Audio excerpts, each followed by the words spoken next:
Welcome back to Coffee Nick's Movie Picks, a bold blend of coffee and movie review podcasting.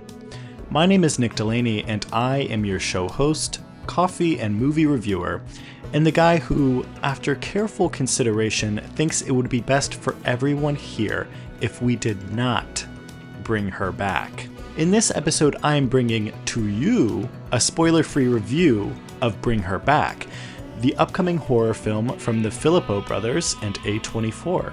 We'll be pairing this discussion with a review of the Connemara Cappuccino, a classy, smoky, and whiskey-y coffee drink from Ironclad Coffee Roasters. Everyone, please take a seat, stay a while, and let's talk movies over some coffee. Wow. Hello, everyone. It's been quite a while once again. I feel like it's been few and far between our discussions, honestly. I think the last time we were in this setting and we could speak freely, meaning I, was the Minecraft movie episode. So it's been quite a while where I've had a chance to just catch up and say hello.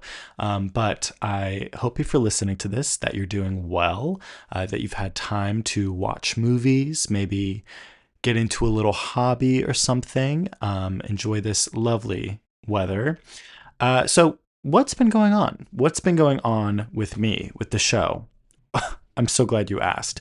The first really big announcement, really big thing that I'd like to share, in case you've missed it, in the past week, the show has officially launched its Patreon page. I am so excited about the Patreon page. If you're wondering what that is, I'm calling it the Coffee House. And the Coffee House is basically a members-only page that is completely free. And on off weeks from this show, so on weeks when I'm not releasing an episode of this show, I'll be releasing a full-length episode on there. And all of the episodes on there are themed. So, for example, the first season that is starting on the show is called Lynchian Picks. And for that entire season, which is going to be about 10 episodes, I'm going to be discussing David Lynch films paired with exclusively black coffee. And you may be thinking, I'm not interested in David Lynch. I don't care. I'll catch the next season. But I highly encourage you to join and follow along. This is going to be completely beginner friendly. I'm starting chronologically, so from his earliest film, and we're going to go all the way to his latest film. And yeah, I think that if you are a David Lynch fan, you will love this. But also, if you have never seen a David Lynch film and don't know anything about him, I think this would also be great for you. So definitely join that right now. It is completely free. You get access to all of the episodes. So it's in the show notes. Go join there. And if you'd like, you can pay $3 a month and become a regular tier member. That will grant you access to special bonus episodes, and I will also list your name in these main episodes. So please do that. Tip your barista. Support me. I would really appreciate it. But thank you all who have already subscribed. I'm very excited about it. And what better way to start the Patreon page than with David Lynch? Am I right? Wow, so much has happened. I think it's been like over a month since I've recorded like a regular episode. In that past month, I went to the beach. I went to my sister's graduation out of town. I am celebrating my birthday pretty soon. And then I'm going to New York for back-to-back weekends. So lots of exciting things happening. Birthday, that's a big deal. New York back-to-back weekends. Happy to report that for the first weekend, I'm going to see Beyonce's Cowboy Carter tour. If you know me, you know that is a really big moment. So I'm very excited about that. I'm also happy to report that today I bought tickets for Lord's upcoming tour, and I am over the moon about that. I've been waiting to see Lord forever. I've been a longtime fan, and unfortunately, I missed the Solar Power tour due to an medical emergency.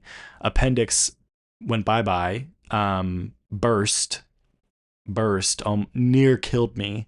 So I missed Solar Power. So I was chomping at the bit for this next tour. So snatched that ticket as quick as I could. Very excited about that.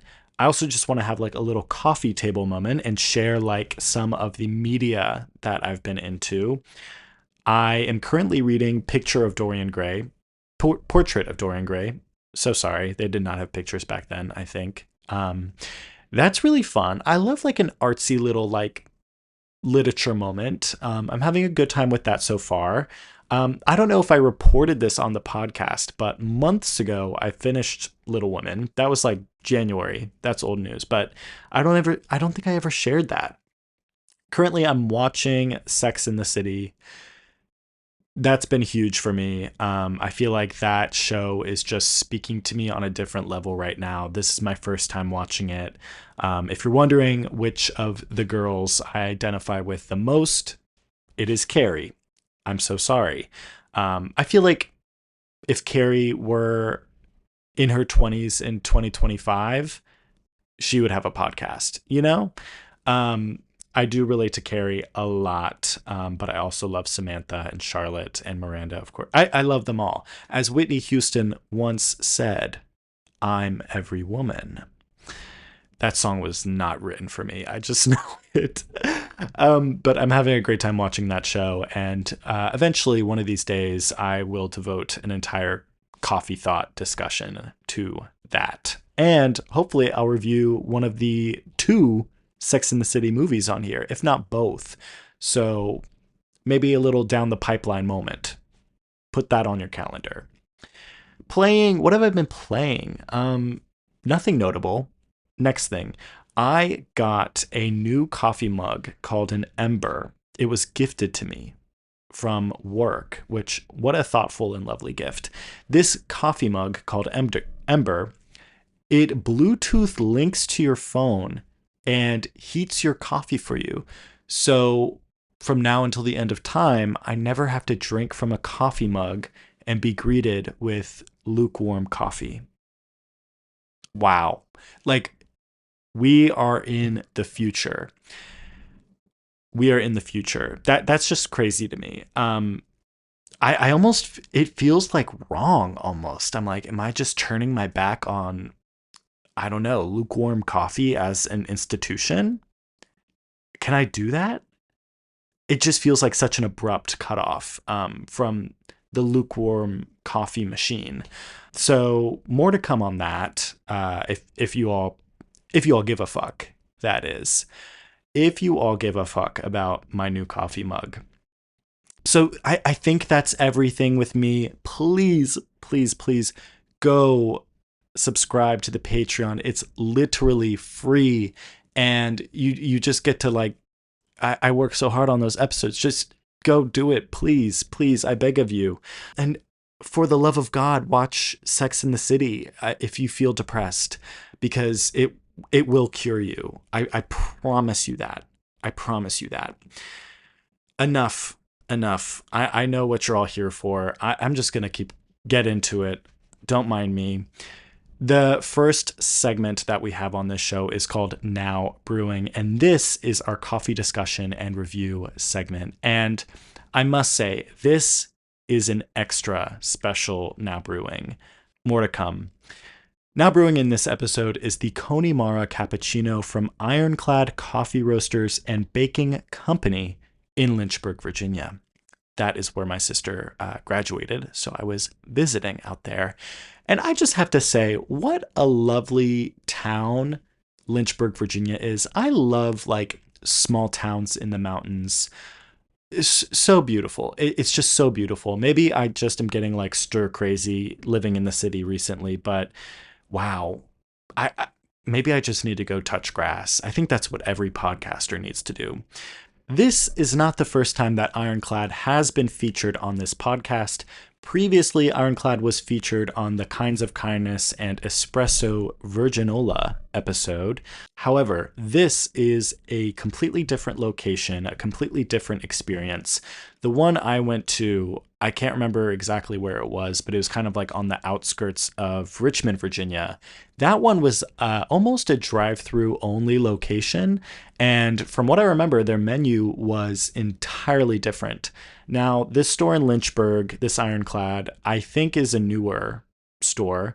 And it was walk in. It's like an actual cafe. Not that the other one isn't. This just offers a more traditional sit down cafe experience. Um, and just everything about it really was different. From what I can tell, the entire menu was different, and it had this beautiful interior. The decor was fantastic. It was very chic and very grandiose.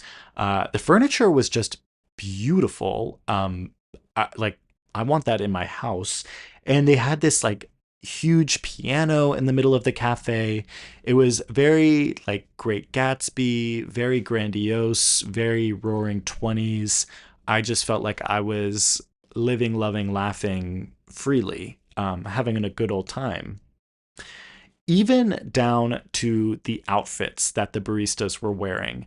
Everything was just very stylish and very superb, and just completely dedicated to delivering to guests a high quality, above average coffee experience.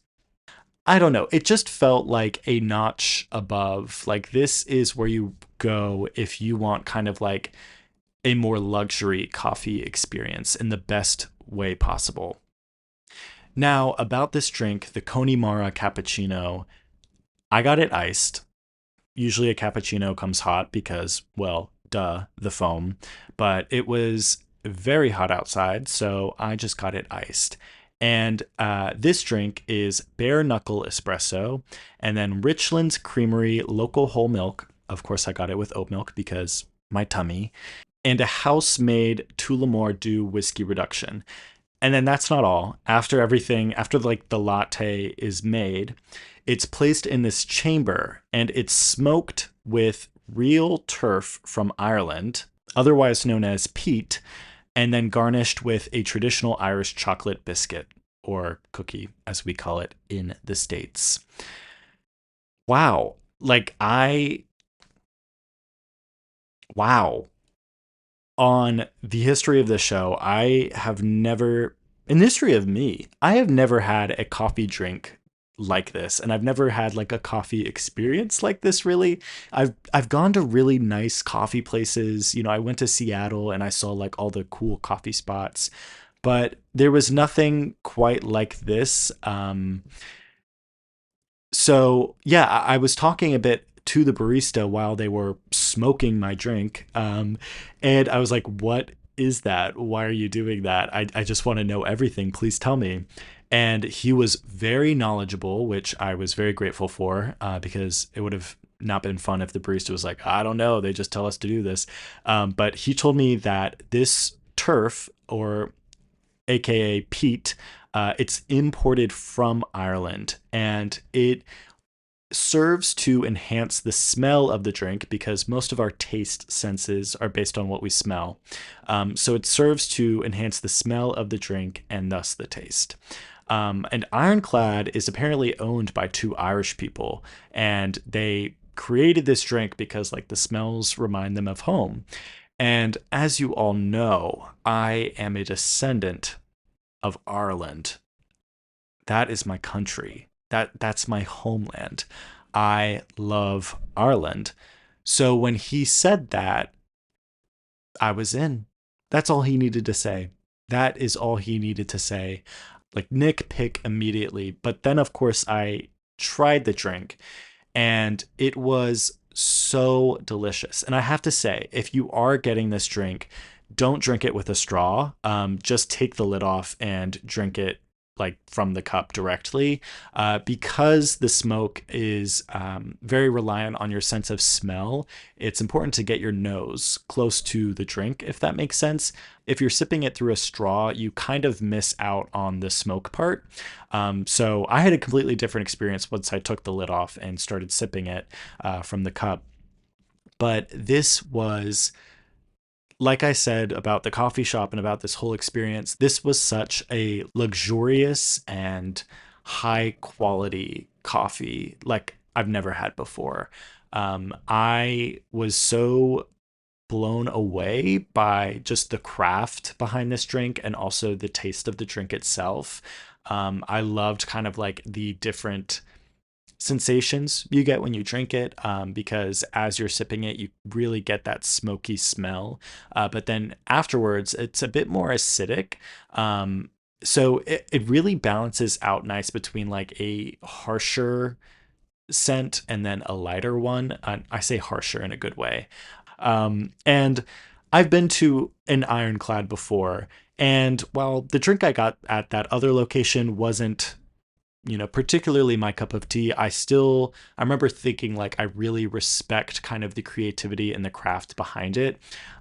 So I just really cannot encourage enough that you go to an Ironclad coffee roaster and try it out. If you're looking for just an elevated coffee experience. I think so often there's just kind of like the chain coffee places and then the coffee places that try to simulate the chain coffee place, if that makes sense. And it's really refreshing to have a place like Ironclad that just completely breaks through the mold, and I don't know, brings this sort of experience and this sort of flavor to a small college town. It's great. And of course, this did come, I think one of Ironclad's little flares is that all of their specialty drinks come with a little cookie. So this did come with an Irish biscuit, chocolate biscuit. And I don't exactly know how to describe the flavors. Look, I review coffee, not cookies.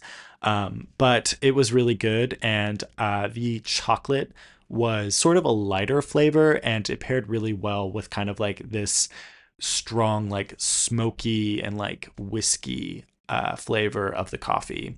It was a perfect pairing. And wow, I just really loved this coffee shop, this experience, this coffee, the baristas, the decor, the ambiance, just everything about this experience was very right and very Coffee Nick approved in every single way.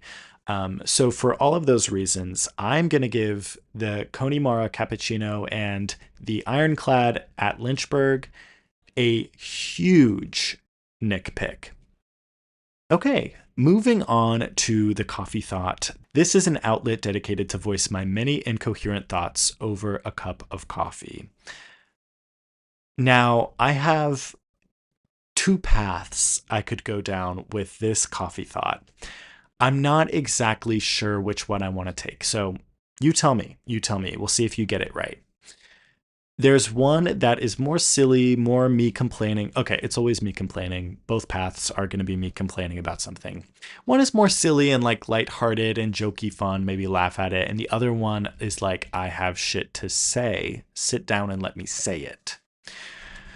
And I've been thinking about that second option, the latter, for quite some time, like when I'm ready to talk about it on the podcast, and it just has never felt quite right, or I've never felt knowledgeable enough to feel like I'm qualified to speak about those things on a platform like this. But I'm getting to the point where I think I'm ready to talk about it. Fuck it. Okay, I'll talk about it. Generative AI. That's a no from me. That's a big no from me. I'm not about that. And the first thing I want to say is that I can guarantee 100% of the time that this show is proudly made 100% free of any sort of AI assistance. Another important note to get out of the way, kind of at the forefront here, is that I do think that AI has its uses, and I think that there can be good uses for AI. I think we're still finding it. I'm not writing AI off completely, because I think, like any technology, it likely is here to stay and it will continue to be built off of and everything. And it is just a really fascinating tool. But that is what I see it as, a tool. And I don't think that it should be made as easily accessible as it has been. I think it is a product of just the rampant consumerism that we are experiencing, just how prevalent AI is, and how you could have like a picture of yourself and say, make it Studio Ghibli. Like, what would you would before have to have done by an artist, you'd have to commission them and pay them. You can now just have AI do.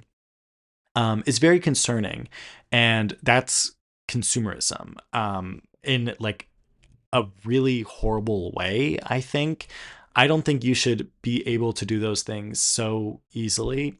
I think it cheapens art. I really just do not see generative AI as a good thing. And it's really going to take a lot of convincing for me to think otherwise. Not to mention that generative AI is practically sourcing from and stealing art and art styles from all across the internet and using it kind of like just freely, like no big deal. Um, you know, take for example Studio Ghibli, of course. Those are such efforts, those are such feats in just human creativity. All of those frames are hand drawn painstakingly. Like, I don't think you understand, like, just every single frame is drawn. Everything you see in a frame is intentional. And for AI to just swoop in and generate like you, I don't know. I don't think you should be generated as Studio Ghibli. I don't think I want to see that. And um, you don't look cute looking in your little Studio Ghibli outfit. I don't give a damn. I view art. I view the significance of art, the value of art is the human craft behind it. And when I say craft, there's so many different elements to that. There's emotion, there's experience, there's pain, there is love. Like, so many different, uniquely human concepts make art. So I really do not see it as possible for AI to ever make art. Even if you ask it to generate like a painting or something now, that's not art because it's not human. It's not human. I do judge. I do judge if a brand uses AI to generate something rather than using artists, human artists. I do judge. I do. I do. And I've seen some instances where a company has used generative AI and they've sort of said like, "Oh, well, we're just really short staffed. We don't have digital media designers. We don't have graphic designers, blah, blah, blah." I don't care. I do not care. I do not care. Canva, which uses a lot of AI, unfortunately, Canva, they have great templates that you can choose from. They have great templates. I much rather see kind of like corny, run of the mill Canva template, or I rather just see bad graphic design before I see generative AI. Because at least when I see like bad graphic design, it makes a brand feel human.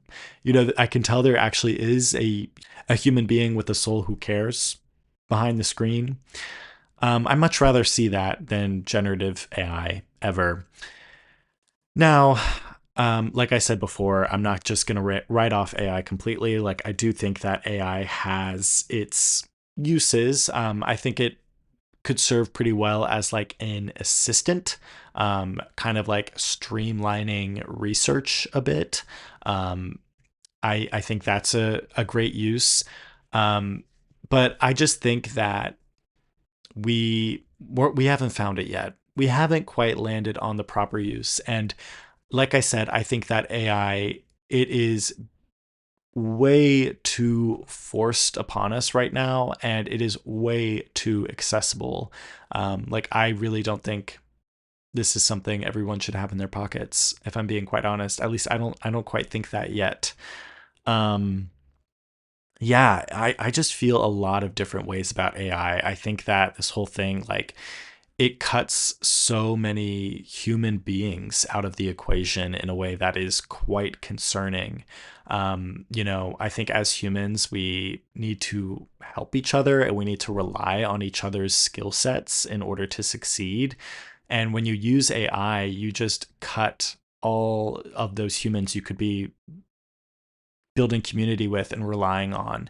And you're just kind of bringing stuff directly to you without getting up off your couch, so to speak. Like, even, if AI is pulling from like blogs online to give you like a quick answer at the top of the search engine, like, you are no longer going to those blogs and supporting those blogs and, you know, giving them kind of like the clicks and the views and possibly like the ad sponsors anymore. I just think it's so concerning, and I don't think it's sustainable, because if, like, I don't know, writing a little blog where you research a niche topic, if that no longer is getting traffic because it just shows what you wrote like at the top of a page, um, I like, what's your motivation to keep doing it? And also sustainability and just like the environmental sense, like, every time you use AI, it requires so much more water to cool down whatever server. I'm not a computer science person, but it requires so much water, for things that are just not necessary. It is convenient. The whole point of AI is convenience. And yes, while convenience is nice at times, I don't think that it should be the number one priority or the name of the game. Convenience is a luxury. It is a luxury. Um, yeah, so I just think, like, do you really need to do it? Or could you just hop on Canva and use a template, and try your hardest? Or could you maybe just like click a few links down in the results and maybe learn something for yourself and develop your own ideas rather than just, I don't know, having a not real person tell you what to think. I just think it's highly concerning, and I fully do not support like assigning AI's personalities, which I've seen, or like I see articles about people are talking to AI models like it's their counselor or a friend. Hell no. Hell no. Like, do you know how crazy that is? That should not be on the table. It's so concerning, and I don't know. This direction we're heading in, who knows? But that's what I'm here to say, and I'm here to say that this show, and really any show I make, is proudly made without artificial intelligence. Um, Yeah, because it's a slippery slope too. If you can get AI to do this, make a graphic or do that, uh, I'm out of a job. I'm out of a job. And I want to show up and show out that, like, I can do better. I bring like value to the table as a human being. Anyways, that's what I'm here to say. Sorry, this week it was a little bit more controversial, I know, but that's just how I feel.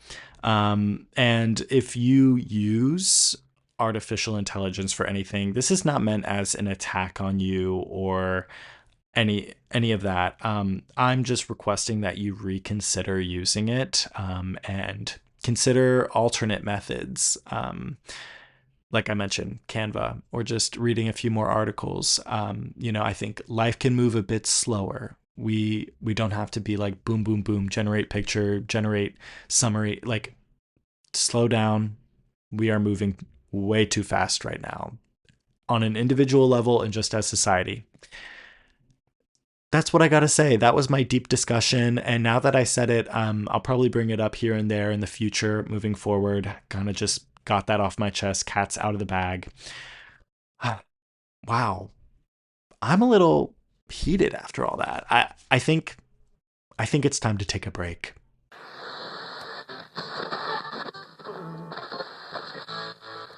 You're invited to the Coffee House, a free members-only Patreon page from Coffee Nick's Movie Picks. On off weeks from the main show, join me in discussing themed collections of coffee and movie reviews. Currently, the Coffee House is brewing its first batch, Lynchian Picks, a 10-part collection diving deep into the dreamlike world of David Lynch films and black coffee. Membership is free to the Coffee House, which includes all collection episodes. For only $3 a month, you can tip your barista and become a regular tier member, which will grant you access to special bonus episodes as well as your name listed in ad breaks, just like this one. I would like to thank all of the members who have joined so far. If you would like to join, you can do so using the link in the episode description. Brewing next week on the Coffee House is part 1 of Lynchian Picks, a discussion on David Lynch's Eraserhead. I will see you at the Coffee House.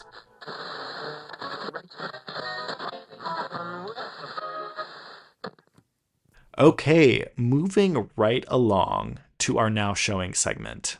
This is our feature ideological analysis and critical film review segment by yours truly. Now showing on today's episode is a spoiler-free review of Bring Her Back. After the sudden death of their father, step-siblings Andy and Piper are sent to foster mother Laura, who is overcoming the loss of her own daughter. As Andy and Piper acclimate to life with Laura, they start to notice something off about her and their fellow foster sibling, Oliver. Bring Her Back is directed by Danny and Michael Philippou and stars Sally Hawkins as Laura, Billy Barrett as Andy, Sora Wong as Piper, and John Wren Phillips as Oliver. It will be released on May 30th, 2025. Ooh, did you catch that last part? This is the first time in the show's history that I've attended a pre-screening event. And I would like to come up with a lie and say that I got like a press pass or something, but no, I just kind of worked my way in, and I think I signed up through the DC Movie Club. And I was lucky enough to be selected to go to this pre-screener. And this was so cool. It was so cool to just be placed on embargo, have a review embargo. Like I feel like I'm official now, but they did not know I review movies. So, but it was really cool to go to this. And I have been so excited to talk about this movie with people. So I can't wait for the embargo to be lifted. And the screening was also so fun. I got free food, which was great at first, but I felt so sick because of this movie. This is a genuine warning to those watching. If you are even a little bit kind of like queasy when it comes to some things, do not eat before or during this movie, and maybe even wait like 30 minutes after the movie to eat anything, please. I usually have a very tough stomach. It takes a lot for me to feel even a little queasy. But this movie, I don't know, maybe it was because like I had a very heavy burger and fries and a drink. This movie made me feel sick to my core. I actually felt like I was going to throw up at times. And I know that is such like a pre-screener thing to say about a horror movie, like 3 people threw up while they watched this. But if anyone says that about this movie, it might be true.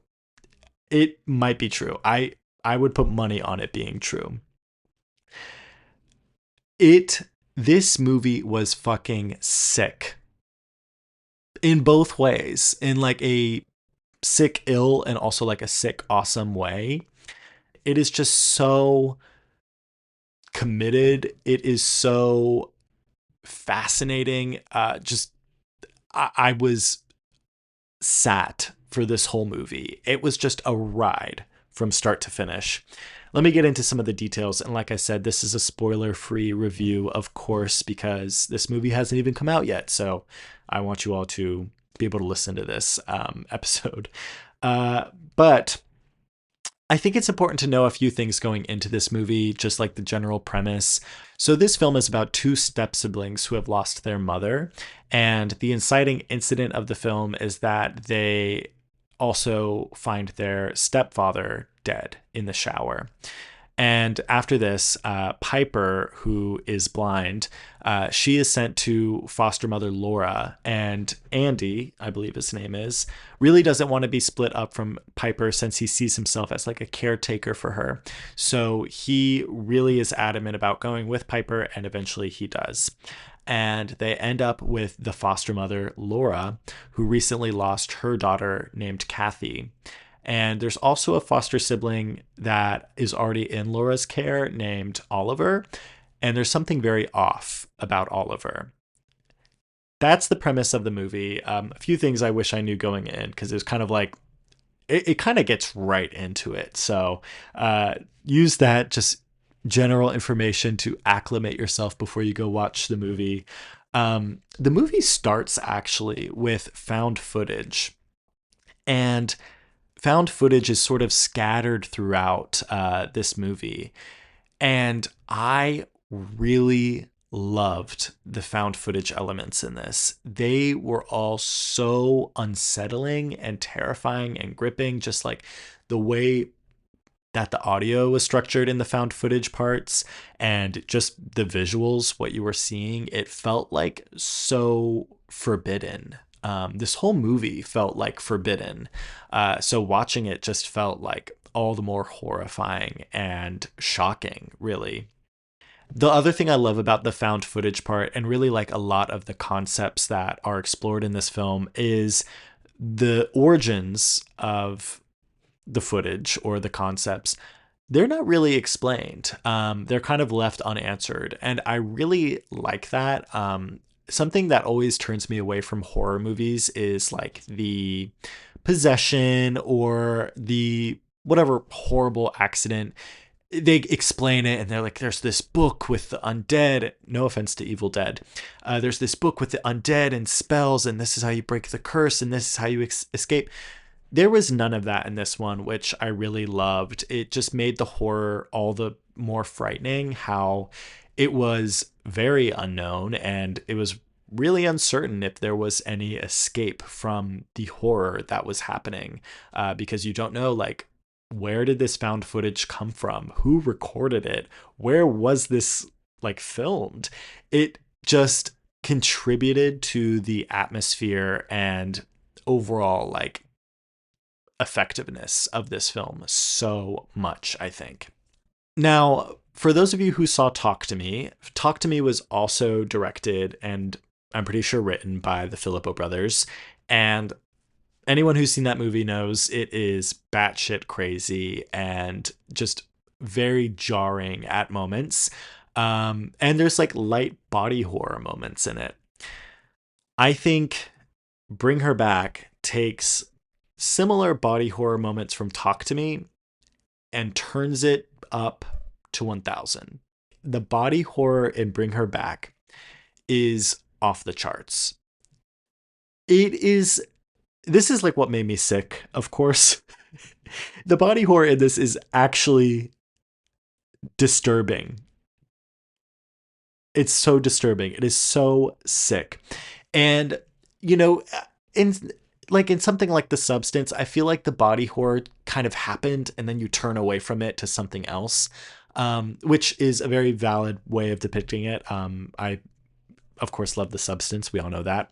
This one, in Bring Her Back, the body horror felt like it was on screen for the entirety of the film. Like when a really shocking kind of gory moment happened, it felt like that impact was with you for the remainder of the film. And that's usually because like the character who carried the impact of whatever gory, horrible event was kind of like sticking around for the rest of the movie, and like more horrible shit would happen. And this one character in particular just felt like the worst punching bag of all time. Like you just think that this character had been through enough and it just keeps happening to them.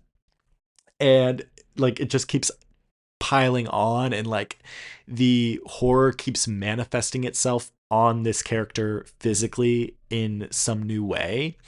And it was just truly terrifying, and just sick, and I loved it.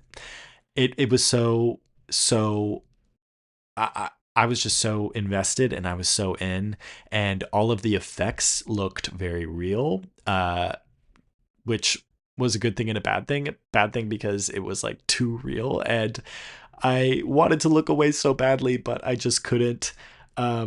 But yeah, I guess talking a little bit more about the horror in this, it wasn't just body horror. There were also just excellently crafted scenes in this.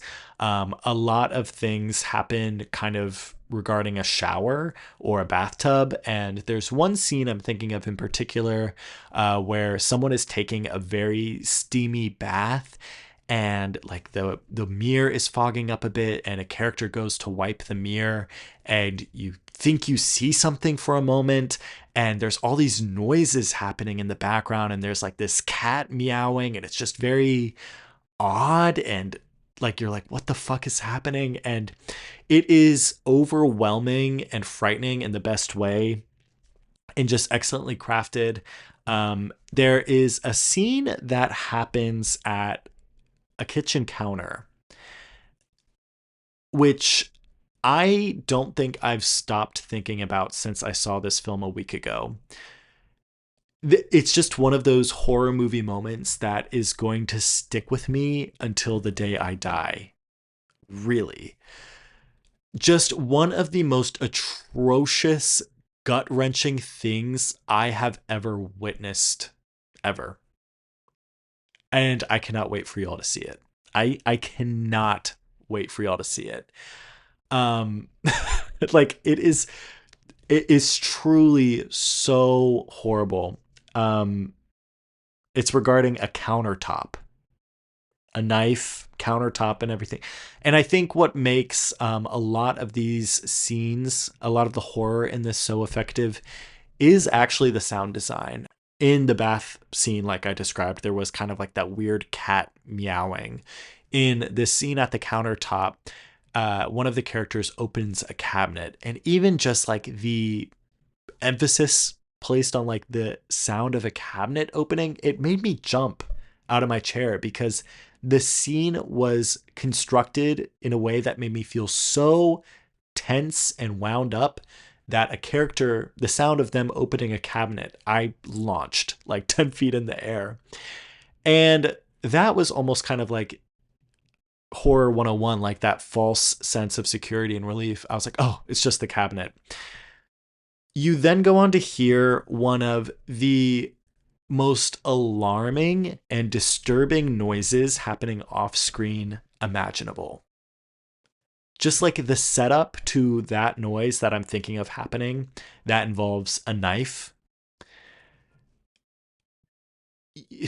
I don't even know. You're probably imagining like what noise that could possibly be. And you think of like maybe flesh, the sound of like flesh and knife. And I want to tell you, no, it's not that. It is actually something so much worse. Um, and then more happens later, of course, with the countertop. And it is burned into my memory. It's burned into my brain. I will never forget it until the day I die. So much went into this movie to make it so remarkable and effective and unforgettable. The visuals are fantastic. The sound design, the construction of the scenes, the dialogue is really good. The character motivations are really great, very clear. I love the backstories with all the characters.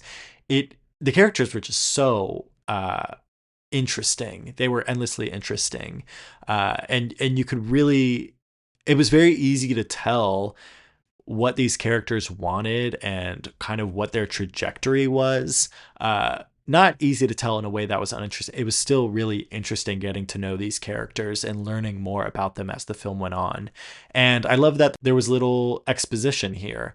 It just kind of like got right into the movie, and it told you things about these characters as they were happening.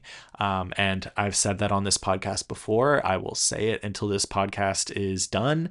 That is the way to tell story. It is through story, not through exposition or over explaining things.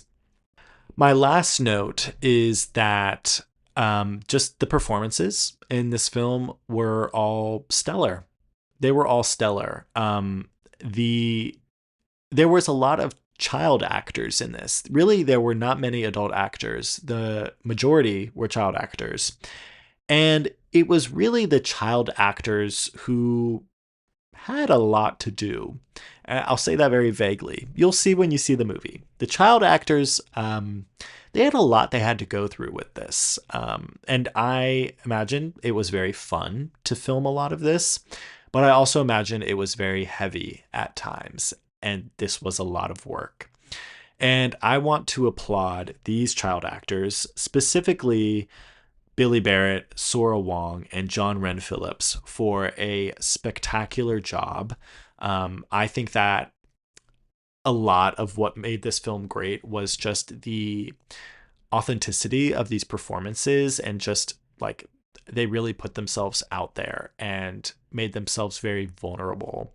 And I think that they were the perfect choices in casting, and they were just a delight. And I know for at least Sora Wong, I know for the other two, this is like earlier in their careers, like they don't have much of a history as far as I know. But I think Sora Wong, this may be her debut performance, and wow, like what a debut. I might be mistaken about that, but these child actors, these younger actors, they really, really carried this film and made it something quite special and memorable.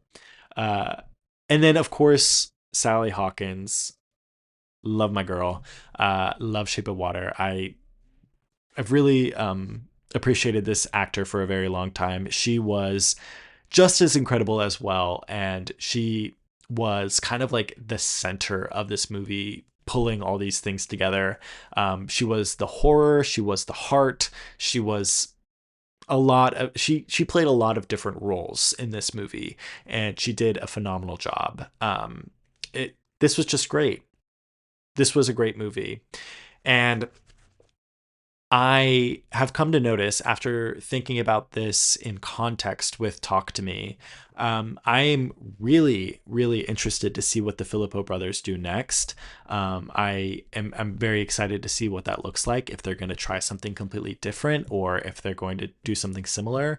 I know that the prequel to Talk to Me is on the way. That's been something that's been announced for a few years now. But I'm starting to see a little auteur signature developing here, which is very interesting because this is two people working together. And like Greta Gerwig, this is sort of like a narrative auteur rather than a technical one. Their work that I've seen so far focuses a lot on loss, grief, obsession, connection with like those you've lost, and also just parents and children and like that dynamic. What does it feel like? What does someone go through when they lose a parent? That's kind of like what we saw in Talk to Me. This is sort of the inverse of that. And what does it look like? What does it feel like? What is someone willing to go through when they lose a child? Really interesting topics to explore. I am just fascinated by these two, and like I said, I can't wait to see what they do next. I think if I were to have one critique for this film, it would be that there is a lot of just violence. And that's not even really a valid critique. It is a horror movie, so yeah, but it is just really, really over the top.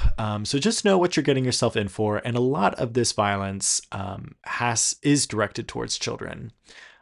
So just please be ready for that. Kind of like content warning sort of thing. I know some people are sensitive about like watching violence towards children on screen. So please be aware of that. And at times, like when I first left the theater, I was kind of thinking to myself, like, was it really necessary to go that far? And usually I don't really think that way about films. Like I kind of welcome whatever needs to be depicted, whatever the filmmakers see as necessary, kind of goes for me. But this one, it was one of the first times I walked out and I was just kind of like, was that too much? So that was a very new thought for me. That was something very new to explore and something I honestly need to keep thinking about. So with all of that in mind, I think it is contributing to this idea of just human grief and how deep that grief can be and how it can affect other people and how you can cast that grief on other people and have them play into it in different ways. I loved this movie so much. I cannot recommend it enough. It is not for the faint of heart. I feel so bad for my roommate who I brought along as my plus one to this. I don't think he quite knew how intense it would be. I was expecting something pretty intense, but maybe not this much. But I highly recommend it. Go see this. If you are a horror movie lover, I think you'll really like this. So for all of those reasons, I'm going to give Bring Her Back the Nick pick. As an enjoyer of the horror film genre, I am often attracted to films that are able to shock me. Bring Her Back not only shocked me, but it left me sick, disturbed, and wanting more. The thrills are there from the beginning, and the film manages to tell a deep, dark, and moving story about the effects and extent of grief at the same time. Every actor, including and especially the younger actors, are phenomenal and uplift this already haunting film to new heights. Bring Her Back is an unrelentless, unnerving, and unforgettable masterpiece. Go watch this in the damn movie theater. Because you know what? You are not going to get as enhanced of an experience sitting on your couch at home. Do not wait for this to go on HBO Max or wherever it's going, because you're going to see everything online and the fun is just thrown out the windows these days. You're going to see like all the spoilers and all the really intense parts on Twitter or Instagram or wherever out of context. And they're so much more effective when they are seen in context. Surprise, surprise. And they're also sort of unexpected. I think, I don't know, this just isn't a film you want to see like the clips from. Go watch this movie as it was intended, as a film in one sitting in a dark theater with really good sound. Please go watch it in that setting. I also had such a fun time seeing this in theaters, and I know that my crowd was special because it was a pre-screening and everyone was really excited about it.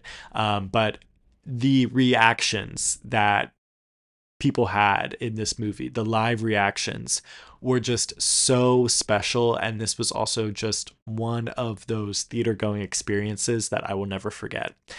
This movie really is something special. If you like horror movies, go to the theaters and see it.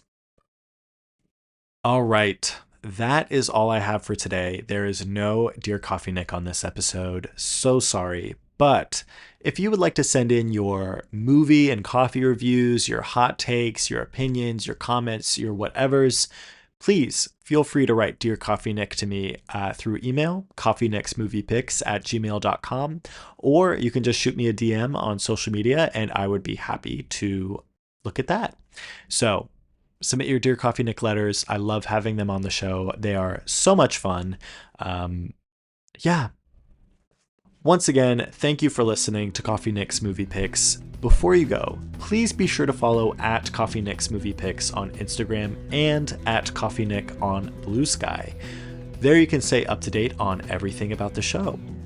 Join the show's free Patreon page using the link in the show notes and listen as I discuss David Lynch films every other week. One more thing, if you like what you heard, please rate the show on your podcast app of choice and share the show with your friends. A special thank you to Nathan Moore for creating the show's opening and closing themes. Until next time, I think I'm hungry for some wooden countertops.